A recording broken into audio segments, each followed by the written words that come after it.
Dunlap, Here We Come by Caleb Lee, illustrated by Avi Katz.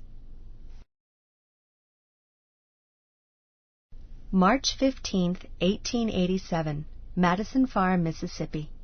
Dear Diary, Ma and Pa have been talking for 2 weeks about whether or not we should move to Kansas. Ma says the road is too long, and we are too poor. Pa says we will always be poor if we stay here. Jimmy and I don't say anything, but we both listen. I want to leave Madison Farm.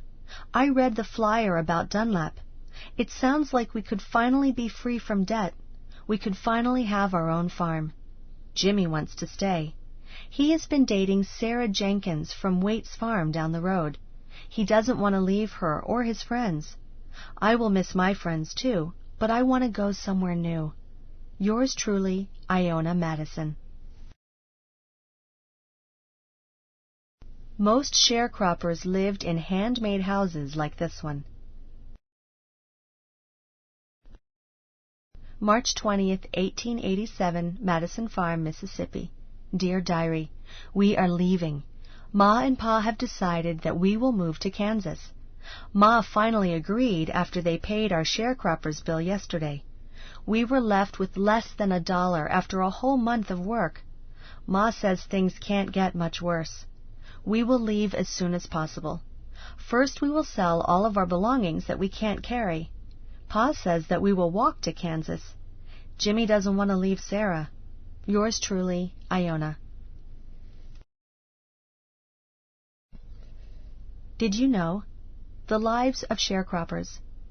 After the United States Civil War, many people who had been slaves became sharecroppers.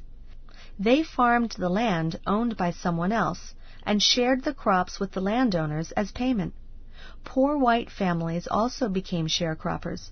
The high cost of rent, food, clothes, and other supplies kept sharecroppers in debt.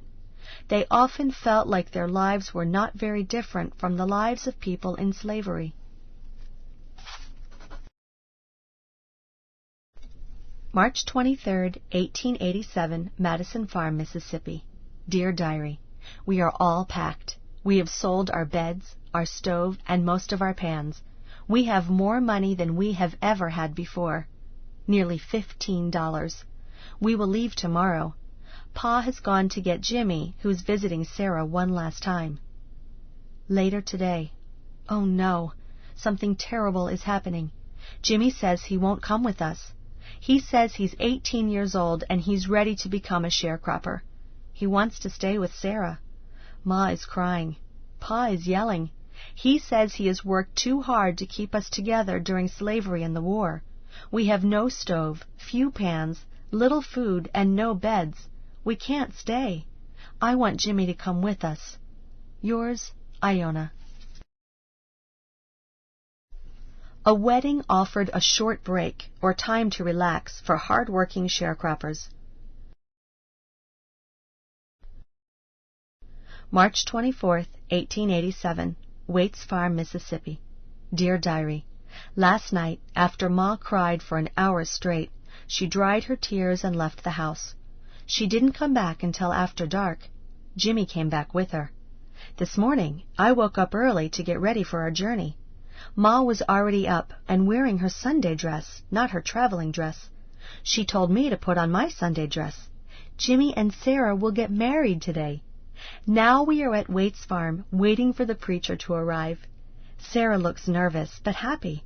I am excited to have a new sister. Pa explained that the Jenkins family is going to come to Kansas in a few weeks. They have more debt than us.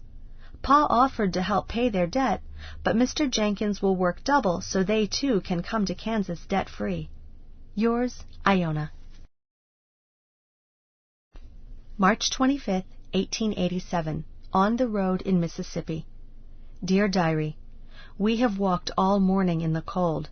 We have only sweaters, coats, or blankets for warmth. The walking hasn't been as much fun as I thought it would be. My shoes pinch my feet. Sarah is happy to be with her new family. I see how Jimmy is so proud of his new wife. He tries to carry all her bags as well as his. Pa just smiles. Yours, Iona. Extend language. Contractions. In informal texts, writers often combine two words as contractions. When the words are combined, letters are taken out. An apostrophe is used to take the place of the missing letters. The words could and not become couldn't. Some contractures are irregular. Will and not combine to become won't. Can you find contractions on this page and other pages? March 30th, 1887, the Mississippi River. Dear Diary, we have reached the Mississippi River. It is wide, and the water moves fast. How will we ever cross it? Steamboats go chugging past us. They are mostly for white passengers. Pa grumbles. He says we are free, and we should be allowed to ride on board. Ma says he should calm down. We don't want to pay the high-priced tickets anyway. Some families have made rafts. They use long poles and oars to push themselves across the river. It looks dangerous and scary. Pa has begun to speak with the other men waiting on the banks. Pa has decided to pay $3 to a man who is taking his family across the river on a raft. This man will return and carry us across. I hope we make it safely. Yours, Iona. March 31st, 1887, Arkansas. Dear Diary, we are safe on shore. Ma kissed the ground when we landed, and Sarah said a prayer. We are so happy to reach the shore safely. It was quite an exciting journey. Just before sunrise, we began our crossing. Pa and Jimmy rowed with oars they had made yesterday. Mr. Phillips, the man Pa hired to help us across, used a long pole to push us off from shore. Soon, the water was too deep to use the pole, so Mr. Phillips kept watch for other rafts and ferries. Ma and Sarah prayed the whole way. Yours, Iona. Did you know? The Mississippi River. The Mississippi River begins in Minnesota, in the northern part of the USA, and runs all the way down to the southern region of the USA into the Gulf of Mexico. In Minnesota, it begins as a small river. By the time it has reached the state of Mississippi, other rivers have emptied into it. It is wide and fast. April 10th, 1887, Little Rock, Arkansas. Dear Diary, we will walk near the Arkansas River all the way to Kansas. We have reached Little Rock, Arkansas, a big city. We will not cross over the river to go to the city. I've never been to a city. I wish we could go, but it is April already. If we are to grow any crops this year, we will have to get to Dunlap, Kansas soon. My shoes are breaking. I don't tell Ma or Pa. I know we don't have money for new shoes now. We spend very little on food each day, trying to save as much as we can for starting a new life in Dunlap. The days are getting warmer. I will begin to walk without shoes. My feet will grow tough, like they always do in the summer. Yours, Iona. April 15th, 1887, Oklahoma. Dear Diary, we met another family of exodusters. That's what people call us. Exodus comes from the Bible. In the Bible, the Israelites escaped from bondage or slavery in Egypt, just like we escaped the bondage of debt in sharecropping. I can sure tell you where the dust part comes from in exodusters. Walking these dirt roads is dusty.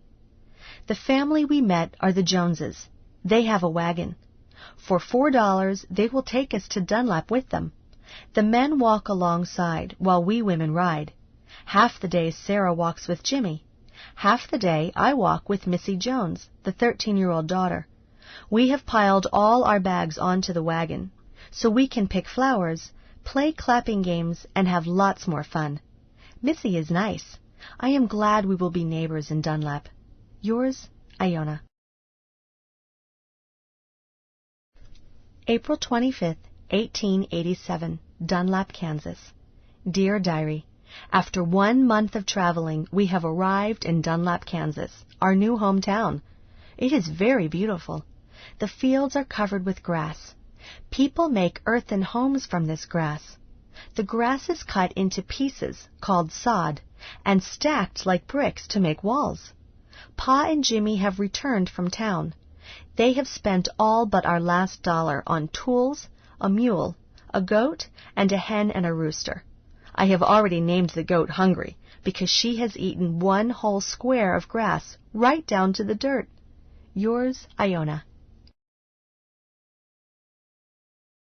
May 25th, 1887, Dunlap, Kansas.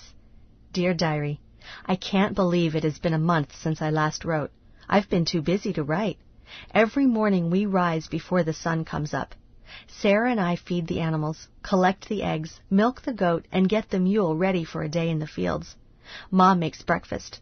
Pa and Jimmy eat quickly and then go to work in the fields. Our crops are all planted just in time. We spent the past 2 weeks building our sod house. Pa got advice from our neighbors. We learned how to cut sod bricks, stack them carefully, and fill in any cracks. It isn't a very pretty house, but it is all ours. Ma says we will start school in the fall. I can't wait. I will still have chores, but I will be able to go into town each morning to learn reading, writing, and arithmetic. I am happy we came to Dunlap. If we work hard, we will make a great new life for ourselves. Yours truly, Iona. Talk about it. Number 1. Why does Iona's family move to Dunlap? Number 2. What were some of the differences between living in Madison Farm and living in Dunlap? Write about it. Number 3. What makes Iona happy about her new home in Dunlap? What are the causes for this happiness? Make a cause and effect chart on a separate paper. List the causes of her happiness and the effects. The effects will be the ways she lives happily in Dunlap. Extend language. Compound words are words made up of 2 separate words. Knowing the meanings of the 2 separate words helps you understand the compound word. Steamboat is a compound word. Steamboats were powered by steam, the vapor form of water. So the definition of steamboat is a boat that is powered by steam. Can you find other compound words in this book?